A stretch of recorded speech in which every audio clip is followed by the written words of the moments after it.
Hello, namaskar, and welcome to StudyIQ. I am Prashant Mavani. I hope you are doing good. Today is 25th October, Thursday today. Many articles to go through. The first one is Midnight Rumble. Now, take a guess, right? I can tell you one thing, that this particular topic, Midnight Rumble, is about a thing that is going on from last 2 days in our country. It is talk of the nation, talk of the town. It's a big thing, national level thing. Do let me know what it is all about. Take a guess and stick your answer in the comment section. It's a wake-up exercise for all of you guys. Now, before moving ahead, our pen drive and tablet courses are available for various different exams. To find out more about it, do check out StudyIQ.com. If you have any question or queries, feel free and give us a call on the numbers that you can see on your screen. Now, what happened right on 23rd October? You know Rakesh Asthana, you know Alok Kumar Verma. We were talking about CBI, a role of director, and we were talking about this additional director's role as well. I gave you a brief about what CBI is all about, how it works and functions and things like that. And we know many things about CBI, isn't it? We know this thing because CBI is one of the most, you can say, it's an organization that creates this shock wave, surprise element, and it's considered as one of the best investigation agency that we have in our country. And when you find top leaders of this organization, when they are against each other, or when we find this turf war between two individuals, this is a matter of concern for the whole nation. So on 23rd October, Mr. Asthana is grounded by director. Then later on, same night, Mr. Director is grounded by CVC. CVC brings in M. Nageshwar Rao, and this M. Nageshwar Rao comes as a change agent. He is transferring some 13 officials who were investigating this case against Mr. Asthana. And, on 24th morning, can you believe this thing? A CBI director, right, next day morning, he realizes that his job is gone, or his duty is taken away from him, or this responsibilities that he was fulfilling has been taken away from him. So is he removed because he was politically inconvenient? This is a question that we have to ask ourselves. And this is something that we have to, it's a matter of concern, because what we expect from CBI, we expect a CBI should be clean organization. There should not be any person who is, favoring a particular political party, or government of India should stay away from operation of, or this, you can say, day-to-day working of a CBI. But that is something that we can find in utopian state, right? In mythological world, I would say. In reality, we find appointments. In reality, we find, interference. Everything is going on. That's what it looks like from this editorial, from the things that have happened in last couple of days. The action of the new acting director M. Nageshwara Rao, who has transferred many officers in investigation cases against Mr. Asthana, exposes where its sympathy lies. That this person here, this M. Nageshwara Rao, is also taking all those decisions that are in favor of Mr. Asthana. So it looks like, yes, Alok Verma is removed because he was politically inconvenient. But it's not going to be that easy to fire and forget Mr. Alok Verma, because he has knocked doors of Supreme Court. Now, Supreme Court is going to go through this whole matter. But one thing that we like to add here is that Section 4B of Delhi's Special Police Establishment Act assures that as per rules and regulation of this DSPE, you cannot remove a director of CBI right before 2 years. The tenure of director is for 2 years. Just in case if you want to transfer this director, then you have to go through this high power committee. Yesterday we were talking about this appointment committee. So you have a Prime Minister, LOP, that is leader of opposition, and Chief Justice of India. When you have these three important dignitaries, only then you can change or transfer this director.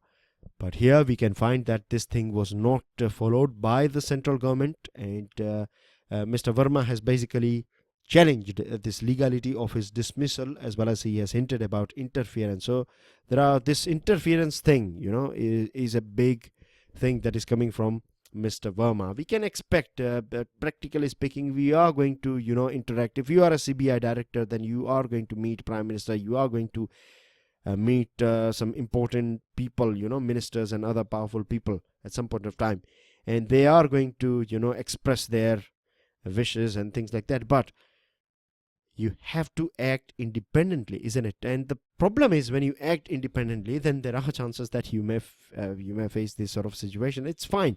It's all part and parcel of being a bureaucrat. If you are planning to become one, then you have to prepare yourself for all these things. This sort of things should not demotivate you. In fact, it should motivate you, that at least you have people like, I'm not saying still we are not sure that who is right, who is wrong. Still we are not sure who is clean, who is not, who is unclean.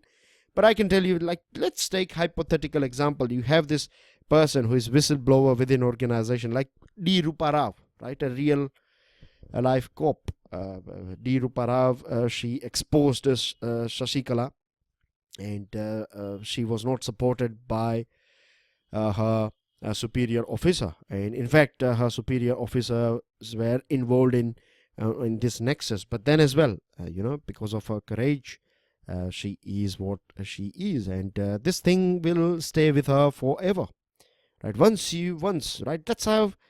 This is something that is very important. For once you do something, as soon as you join bureaucracy or any other job, the first few months or first year will decide your whole track, right? If you're not bowing down to this political wishes, then you will find at some point of time they will stop asking you for favors as well, because they know that it's going to be pointless. The more flexibility you show, the more they are going to misuse your flexibility. Your duty should be towards people, and your duty should be towards constitution. That's it, right? But it takes huge amount of courage, right? And courage is very basic. Without courage, you cannot even step out of your bed as well, right? It's a very important thing. Think about it. You cannot step out of your bed as well without courage. For that, you need courage. It's not willpower. You need courage. And to be an exceptional bureaucrat or a person, you need courage. You need character, because it's not that once you'll become IAS, IPS, or IFS, or any other officer, it's not, your life is not settled, right? There is nothing called settled in our life. You have to, every day is a new day. So in case you find yourself in this sort of position, right, it's your character, it's your courage that is going to direct you, right? That's and you have to build it. The good thing is that both courage and character, you can build this, both these qualities. And the things that we have discussed, particularly this courage and character, will help you a lot with your interview preparation. So think about it. Now, second item that we have is this one, an anti-national regulation. Now, anti-national regulation, this one is about universities. Now, what do we find in our universities? Why universities are required? Universities are think tanks. Universities are factories that create, this new ideas for human advancement. They are mirror for our society, and act as a bulwark against this authoritarianism. But politicians are also very smart people, right? They know how to pollute various different organizations. I'm being very blunt here, because this is a reality. I will explain why I am not happy with this university setup. Because, the position of governor, right? A governor in a state. Governor is a pure political appointment. Your qualification is, there is nothing called qualification, right? There are a few terms and conditions, but it's basically a sort of, you can say, saying, or it's a gesture for all those politicians who have, served their political party, and they are not able to, either win election, or they were not good enough for elections, but they were good for party. They were very important for party and people of that party. So it says it's a way of saying thank you for your services. Now, because we are ruling central government, we are going to appoint you as a governor of XYZ state. So you get all those facilities and everything. You feel that your ego has been satisfied and things like that. So that's how it works. Now, governor is chancellor of a state, and this chancellor will appoint vice chancellors, right, in various different universities that are operating in that particular state. So, as you know, the post of governor is a political one. So is this post of vice chancellor. And what you find in universities, and it is very sad, you find as soon as you approach, right, I have seen this thing in various different places, various different universities. On the walls, you find NSUI and ABVP. Now, these two are famous youth clubs or youth organizations, right? Not clubs, but club is not a club, is just like organization, right? It's a terminology. So, you find NSUI, you find ABVPs, right? This two different branches, they are famous, right? One is branch of Congress, one is branch of BJP. Officially, they say that they are not, but I know they are, right? And everybody knows that they are. One belongs to Congress and one belongs to ABVP. What I have observed, right? As per my perspective, I have seen them fighting with against each other, right?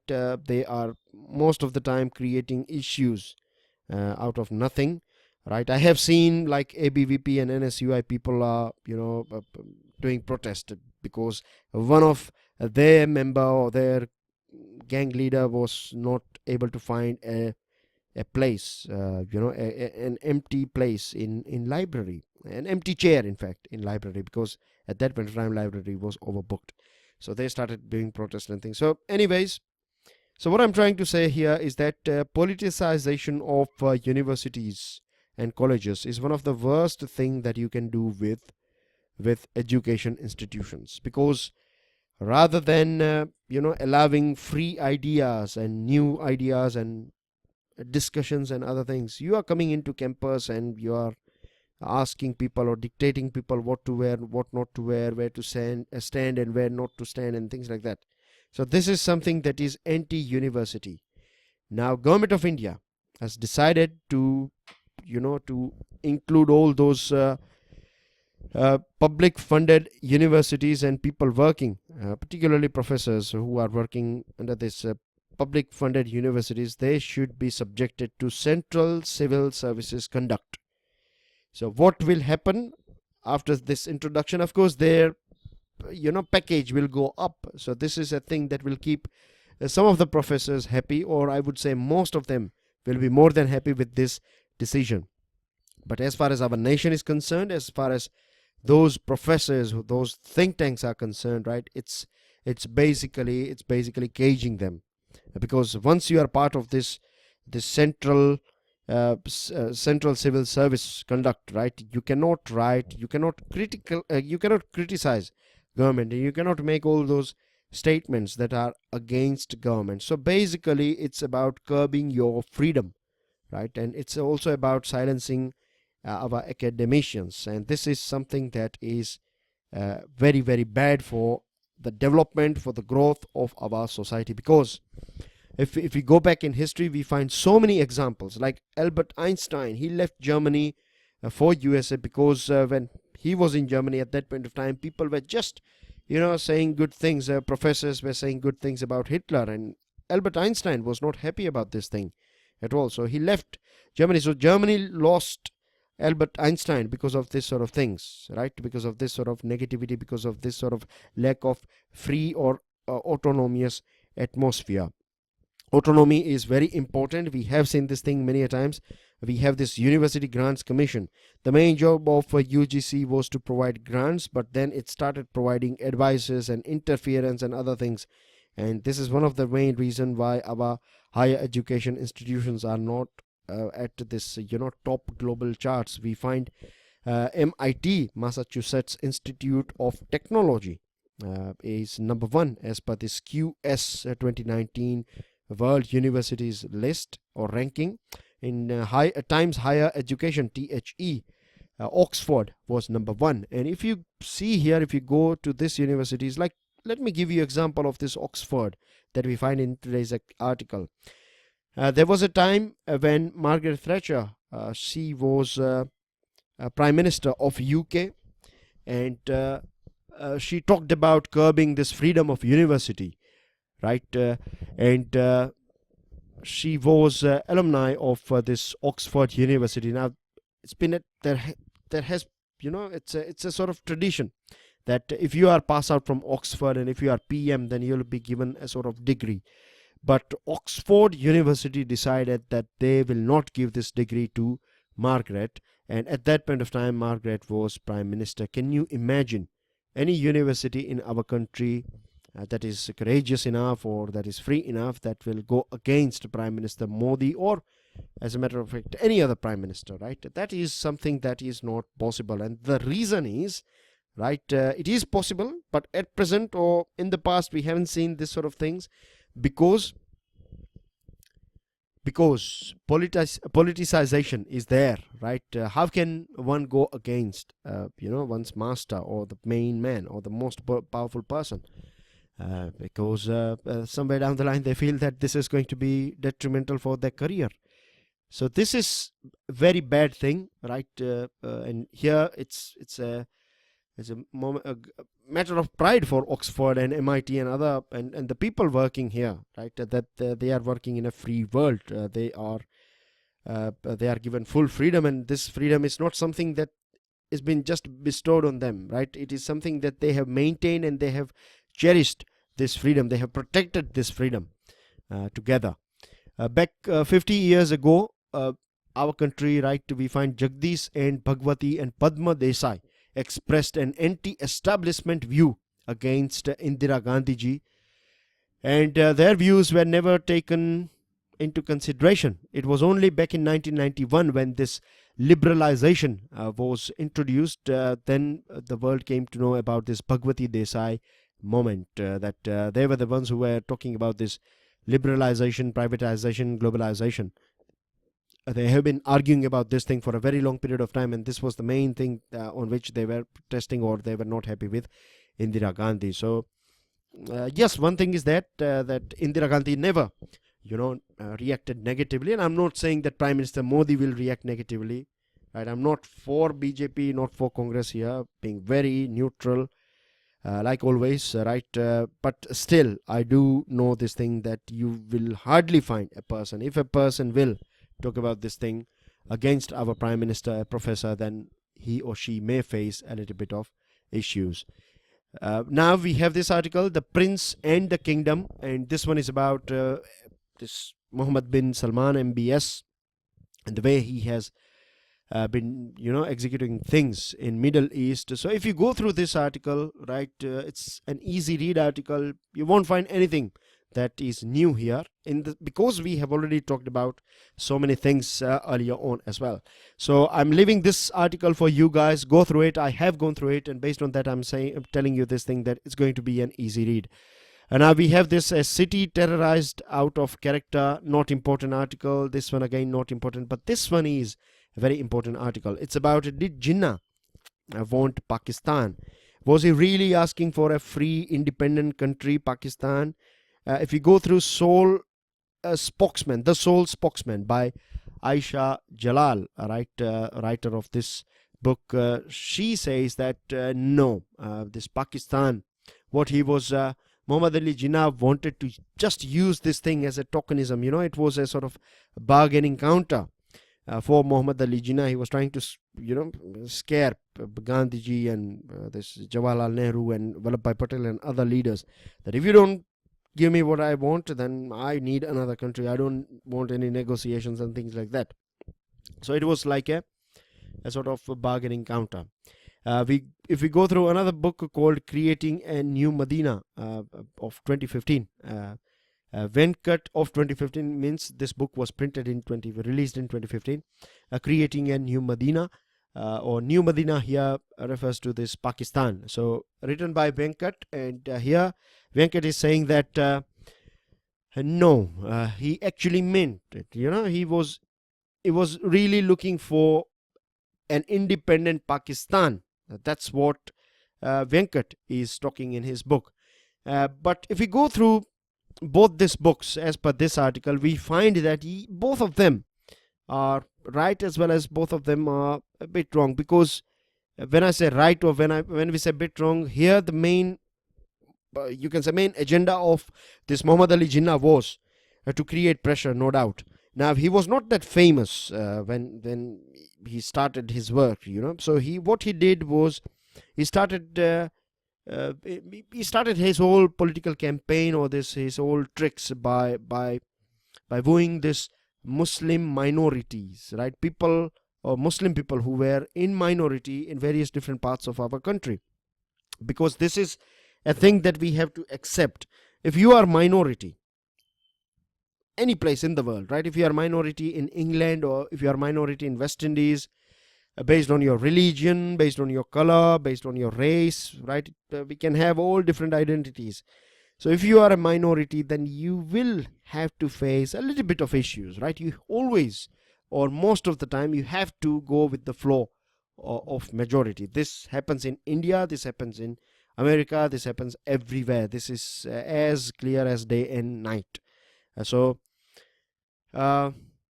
Muslims were facing some sort of issues in all those regions where they were in pure minority. And we used to have these two regions, right? Punjab and Bengal.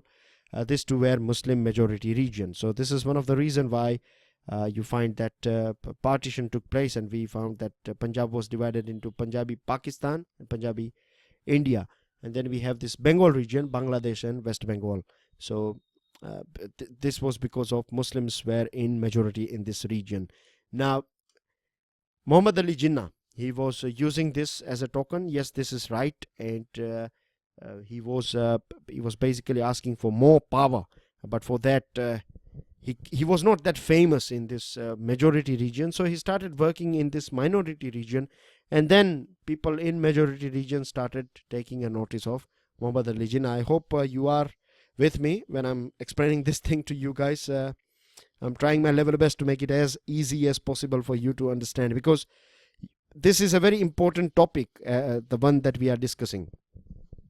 So when this cabinet mission plan came in back in 1946, the main thing about what this plan was trying to do is, the plan was trying to make central government a very weak government, and based on this religious minority, religious majorities, provinces will be divided and provinces will become a bit more strong, or states will become stronger than the center. So this was something that was not acceptable to Jawaharlal Nehru. This was something that was not acceptable to Sardar Vallabhbhai Patel. And they started, they realized this thing, that Muhammad Ali Jinnah, what he is trying to achieve here is that he does not want an independent Pakistan, but what he is trying to achieve is a strong state with a weak central government. And then he can, take over some other areas as well. At this point of time, he's asking for on the base of on religion. Later on, so basic agenda of Muhammad Ali Jinnah was to become as powerful as possible. There was a time as well when Gandhiji said that let him become the Prime Minister of United India. But Jawaharlal Nehru and Sardar Patel realized that this is something that is not acceptable. We should never allow him to take over, this way, to have this sort of fragmented nation. So they said that let's go ahead with this partition.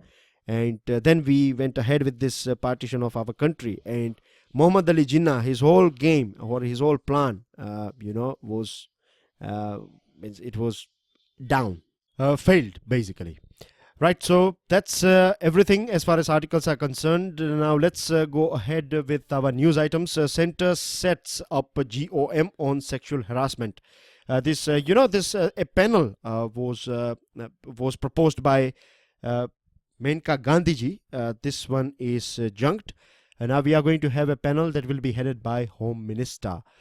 Then you will have Lokayukta from February 2019 in Tamil Nadu. Supreme Court is not happy with other states. There are so many states that they have not got Lokayukta yet.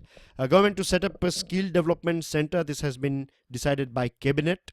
And a node for panel on sustainable development goals. This will be headed by Chief Statistician of India and Secretary to the Ministry of Statistics and Program Implementation. Supreme Court bans sale of BS, that is Bharat Standard Emission Norms for vehicles. It's a BS4, right? We are at present using BS4 vehicles, and by 2020 we are not going with BS5. We are going to jump to directly to BS6. Then Israel and India, we have signed a 377 million missile deal, and RBI may make some changes in this prompt corrective action framework. So these are some important news items that you have to go through in the Hindu newspaper, read them, point to point. And these are your vocabs. Your research quiz or topic for the day is International Solar Alliance. That's everything in today's discussion, dear friends. Thank you very much. You can download the PDF of today's lecture from my FB page and Twitter handle. Please make sure you share this lecture with other students. Thank you very much. God bless you all. Jai Hind.